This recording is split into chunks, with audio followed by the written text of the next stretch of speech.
এই ব্যাপারগুলো আমাদের আলোচনা হয়েছে। এখন যদি আপনাদের যদি কোনো প্রশ্ন থাকে। একটা জিনিস হলো যে স্যার, একটা জিনিস হলো পূজা যখন আসে তখন যে হিন্দু বৌদ্ধ খ্রিস্টান পরিষদ বা পূজা উদযাপন কমিটি তারা সংবাদ সম্মেলন করে। গত শুক্রবার এক সংবাদ সম্মেলনে পূজা উদযাপন কমিটি থেকে বলা হয়েছে যে বাংলাদেশে যখন নাকি প্রতিমা ভাঙচুর হয় তখন আমরা জানতে পারি যে দুর্গা পূজা আসলে মানে এইটা কোনো আমলেই আসলে বন্ধ হচ্ছে না। তো বর্তমানে এরকমও তারা কয়েকটা জেলার উদাহরণ দিয়েছে যে তারা কোথায় কোথায় এই যে প্রতিমা ভাঙচুর হচ্ছে। এই ব্যাপারে আপনি যেটা বললেন যে তারা জানতে পারে যে সময় একটা শেষ করে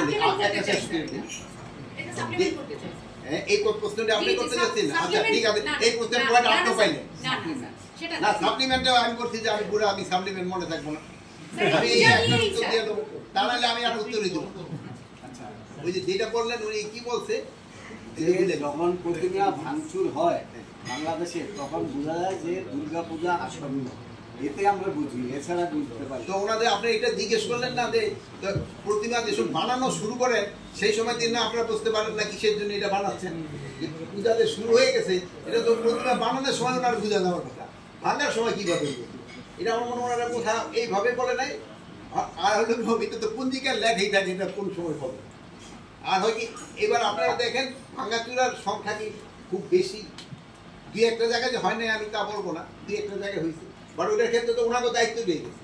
ওনারা অনেক সময় সাংবাদিক সম্মেলন এসে বলতে, বাট এই সম্মেলন কিন্তু ওনারা নিজেরা রাজি হয়ে গেছে দেখেন।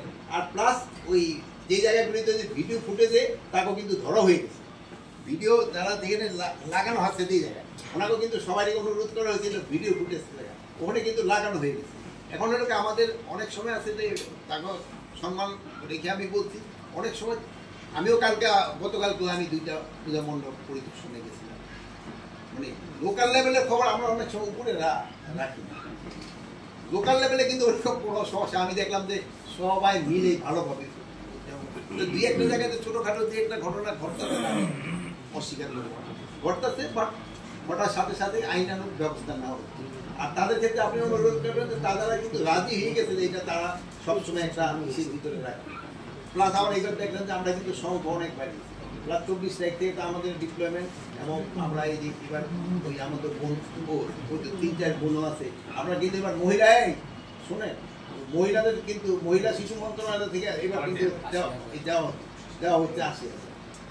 স্যার একটু নির্বাচন নিয়ে প্রশ্ন করি, যেহেতু নির্বাচনে একটা সাপ্লিমেন্টারি কি জানি স্যার গতকালকে একটা সংগঠন সংবাদ সম্মেলন করে বলেছে 19টা জেলা ঝুঁকিপূর্ণ পূজার সময়, সেই জেলাগুলিতে আপনাদের আইন শৃঙ্খলা বাহিনী কোন 19টা ঝুঁকিপূর্ণ? স্যার সরি 29টা জেলা স্যার। 29টা স্যার সেটা আমি আপনাকে লিস্টটা দিতে পারবো অলরেডি স্যার। আচ্ছা ওই লিস্টটা দিলে আমরা ওই ব্যবস্থা স্যার একটু শেষ করি স্যার। আমার কাছে তো এই তথ্য দেয় না স্যার এটা আমাদের কাছে নেই গোটা ওই ঝুঁকিপূর্ণ, আমরা তো ইসের আগে বলি সেই জায়গায় আমাদের শোনার বাংলাদেশের সব জায়গার জন্যই এবার পূজা নির্বিঘ্ন, কোনো জায়গায় কোনো ওরকম ঝুঁকিপূর্ণ। স্যার আমরা নির্বাচন নিয়ে প্রশ্ন করি, নির্বাচনের দিকে যেহেতু সরকার আগাচ্ছে, দেশ আগাচ্ছে, যেটা হলো যে বিভিন্ন জায়গায় এখনো ওই রামদা মিছিল, সংঘাত সংঘর্ষ, ময়মনসিংহে সাংবাদিকের উপর হামলা হয়েছে দুই দলের সংঘর্ষের মধ্যে, এবং অনেক জায়গায় পুলিশকে নীরবে দাঁড়িয়ে থাকতে দেখা যায় যে তারা ঢোকে না, যে তারা সংখ্যায় কমে এই ধরনের। শেষমেশ আসলে ইলেকশন কেমন হবে এটা নিয়ে প্রশ্ন তুলতেছে অনেক। এখন যেহেতু দেশটা হলো আমরা স্বাধীন দেশ, গণমাধ্যম স্বাধীন, এখন যে সুন্দরভাবে কথা বলতে পারতেছেন, আগে কিন্তু ওই জুলাইয়ের আগে কিন্তু আপনারা এতভাবে কথা বলতে পারছেন, এই জন্য অনেক কথা বলবে। আর প্লাস আপনাদের কাছে আমরা বলতে পারি নির্বাচনটা খুব শান্তিপূর্ণভাবে এবং উৎসব মুখর হবে। এখন অনেকে অনেক কথা বলবে, তারপরে একটা সলিউশনের ভিতরে আসবে।